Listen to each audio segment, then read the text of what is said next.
I think self-driving, for all intensive purposes, for what we could ever need, is almost here. It's basically here. Like, for what we need to, like, so, like, let's say we want to go on a road trip. Self-driving to go on a road trip, like, not... It's already here. They have lane management. They have speed. Speed control has been around for a long time. You want to know how old speed control is? Probably like the 90s. Older than that. 80s? Like, the 30s. What? Yeah. Don't they need computers? What? No. Because engineers are freaking awesome. And because of they can use timing belts and stuff, and the governor to limit how much power the... Now, obviously, it's not adaptive. No, the first version of cruise control is... Oh, it says 1900s. 1940s. Oh, yeah, 1940s. Yeah, the Cadillac. But anyways, 1948 specifically. Oh, there we go. Yeah, no, it was just time. It wasn't computers. It was just timing, and so it would just literally it would just keep the engine at a basic idle. I'm assuming at a basic power output and a basic gear, and it would just let it run like that. It couldn't, it's not like mine can kind of adapt for hills, not very well if they're too steep, but it can adapt for hills. This would not. This would hit a hill and bad things would happen. What are you talking about? Speed, cruise control. But you said mine? As in, like, my cruise control. I would think yours can actually adapt for hills better than mine could. Oh. Because you have a newer car, so I would assume it's able to adapt to hills a bit better. No, it doesn't like hills. You go up a hill and go... Well, I mean, mine does the same thing. You go up a hill, and next thing you know, the cars are like 4,000 RPM. It's like, okay, we're taking this in manual mode. Depends on the hill. It's like, we don't need a redliner engine going up a hill. Depends on the hill. Freaking, we took that thing out to Colorado on cruise control. The car would be up in smoke by the time we got to the top. Yeah, it couldn't do the mountains. Of course, then it would just turn off to go down them.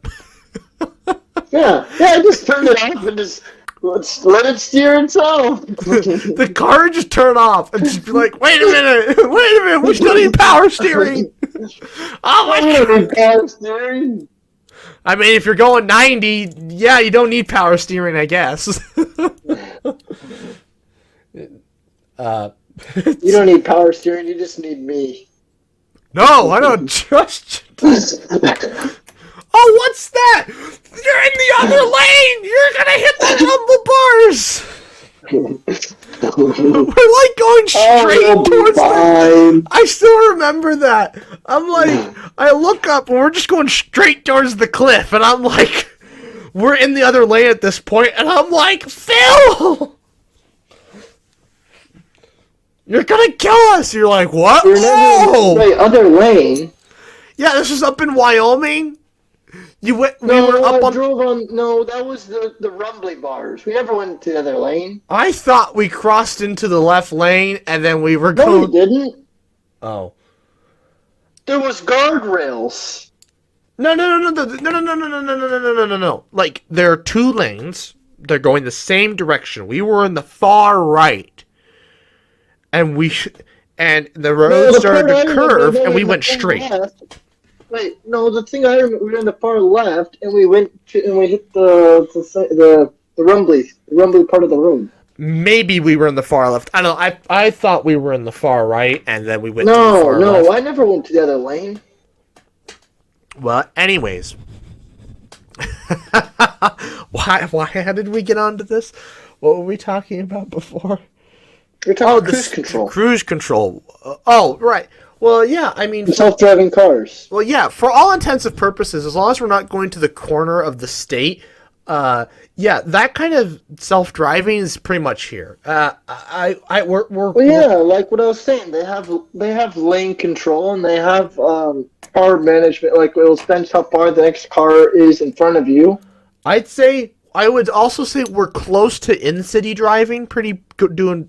That would be pretty In good. city driving, I think basically it's the county, the rural roads. I don't know how reliable it is. I would never. But, I don't think. I don't think any self-driving vehicles currently could even do a gravel road, but because I think they could try. because at least back in the day, you would used to be able to if there was a Tesla and somebody wanted to summon it, you could lock it in place with paint. Mm.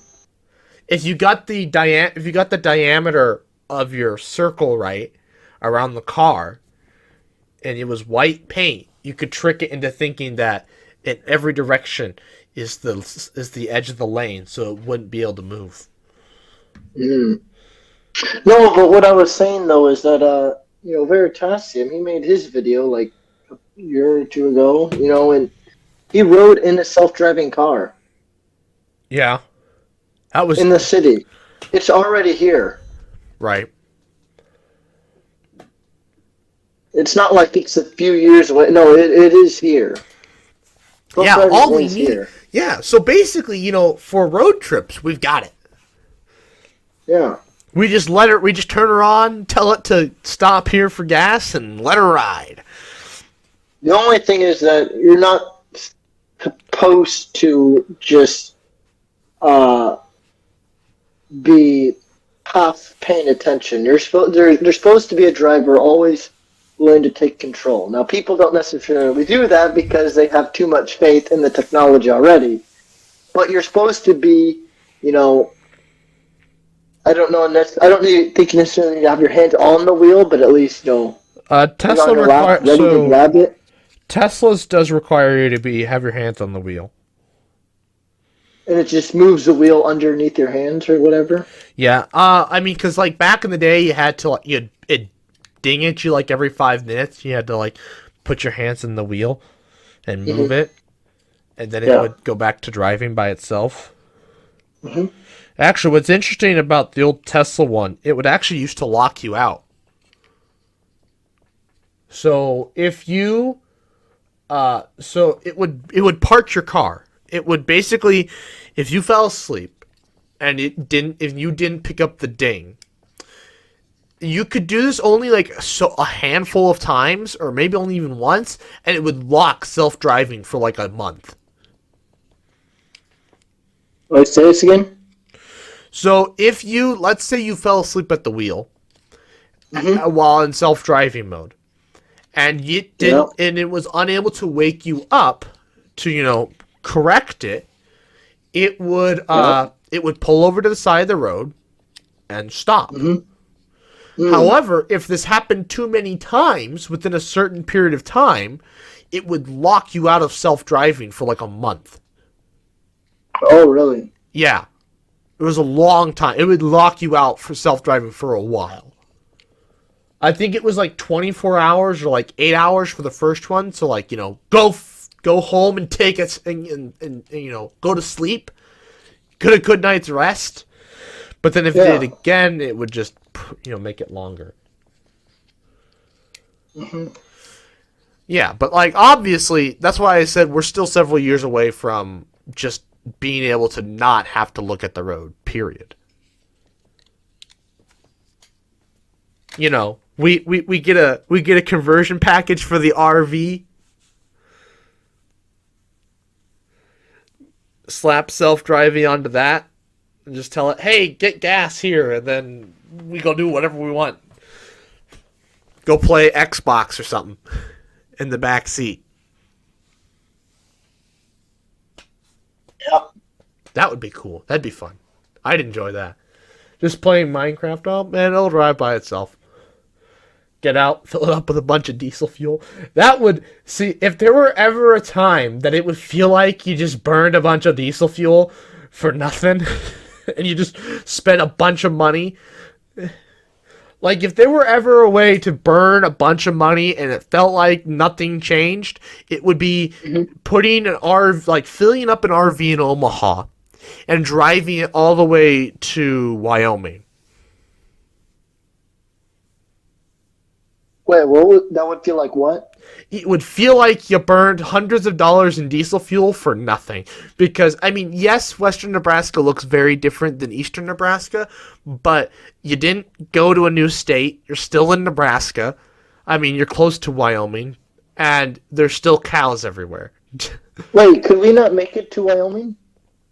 I don't know. I have no idea. I've never Oh, driven. that's what I'm gonna do this week. Either tomorrow or sometime. I'll either go down to that place and give them a call, find out, how much does it cost to rent? What's the cheapest thing I can? Because all their RVs, I think, we could fit 3 people in. Find how much, except for the Class B. Class C, I think, is what we'd want, right? Yes. I'll find out, how much their cheapest Class C RV costs to rent. And then, of that, how big of a tank does it have? And what is the average miles per gallon? I'm guessing it's going to be around 20, What? maybe. You don't think it would get better? You think it's less than 20 miles a gallon? Yeah? I'm just guessing. I don't know. I mean, unless it's, like, new, but, like, even Well, that's what I'm saying. I'm guessing stretch. these are new, like 2015 or something. Oh, that's not what I'm considering as new. I'm talking new as in, like, 2022. No. An interesting thing, I was I'm looking... guessing they're going to be all at least within the last 10 years. 2012 or newer. Right. So I was looking at when I was looking for when I've been thinking about getting a new vehicle, I've been looking at gas mileage between years. And it wasn't until like 2000, so like especially Ford and their lines of vehicles, gas mileage it's gone up, but in the last few years it's gone up like this. Like, it would be about the same, maybe go up 1 or 2 miles per gallon. And then 2019, 2020 is this big jump in gas mileage and performance. 2019? Yeah, 2020. Yeah, so I guess there's a 5-year difference. So my Focus was 2010. My car is a 2015 that I have now. And my Focus had, I think, 25 miles a gallon in the city. I think somewhere around 25. And now I'm getting about 27, 28 in the city. Yeah, exactly. In those 5 years, it only went up 2 or 3 miles per gallon. Average, yeah. Right. And that's kind of what they've done for the past decade. Until It's kind the of hard start... to say, because see, I will say the biggest thing, because it can track, every single trip I make, and what I've noticed is that the more red lights you're stopping at, or the more often you have to stop for red light, it's awful for gas mileage. Oh, yeah. And the best way to combat that is by Turning it off. easing onto the gas pedal. Well, yeah, that. And to turn it off. The rapid acceleration is what also kills gas mileage. If you have to make frequent stops, you don't want to ease. You want to ease on the gas, so you're not using a whole bunch to get moving. Yeah, I'm bad about that. Yeah. But, but that's the thing. And the whole reason why is because the EPA said all vehicles sold in the United States that are commercial or there were a few other guidelines. All vehicles had to be 25 miles per gallon by 2025. In the city or highway? I think that was average between the two. I don't know. It wasn't a very good regulation because they've changed it. Well, they need to specify. That's kind of important. They've changed it. Now it's like all vehicles need to be 30 miles per gallon. That's counting semis too, right? No, I literally just said non-commercial vehicles. Oh, you said non-commercial. Yeah. But still, big, F-350s or whatever, right? Those didn't count. I don't Well, think. don't I don't count. know. The regulations kind of. I'd have to actually read the regulation, but nobody really cares beyond cars. So Yeah, imagine your truck getting 25 miles a gallon. If a truck gets 25 miles a gallon, a car's got to be getting like 30. see, that's the thing, right? So that's why everybody drives trucks now, because trucks miles per gallon in the past decade have gone up a lot. They're way Mm-hmm. better. Like my dad's F-250 compared to his 97, compared to, Mm-hmm. or like maybe it was like a 92. I don't remember. It was really old compared to what he drives now, which is 2011. Yep. It's still like 12 miles to the gallon when towing. Really. Yeah, it's like closer to like my truck's performance when non-towing, but it's like 12 miles to the gallon when towing. Mm. Versus what his old one was. His old one had to have 2 tanks, Yeah. and it would get like 5. Well, yeah, that's what my dad's 88 Ranger would get. It had two tanks as well. And in the wintertime, it legit got like 8 to 9 miles a gallon. That's because it was a carburetor. Carburetors do not Well, like the no, cold. he also put a V8 in it. Well, yeah, that doesn't help. He put a V8 in it, and it's kind of a gas hog. Yeah. Yeah, there's a video about V8s, and you can see the headers, and when the fuel dumps in at full rev, and they're just like $20 right there. Yep. Pretty much. Just goes wow, $20 right there. No, but yeah. So no, in that regards, yeah, they've gotten way better. But for cars, not really. There hasn't been a need to. Now the EPA has changed that regulation. I don't know what it is now. It's much more ambitious, Yeah. but which I mean, yeah. So, anyways, so that's all I had to talk about. Unless you want to talk about the state parks video, that we can sum this up here in an hour instead of 2 hours. Sure. Alrighty. Well, I would like to thank you all for watching. Please like, comment, share, and subscribe. New podcasts every single Friday, 12 p.m. Central Time, and good night.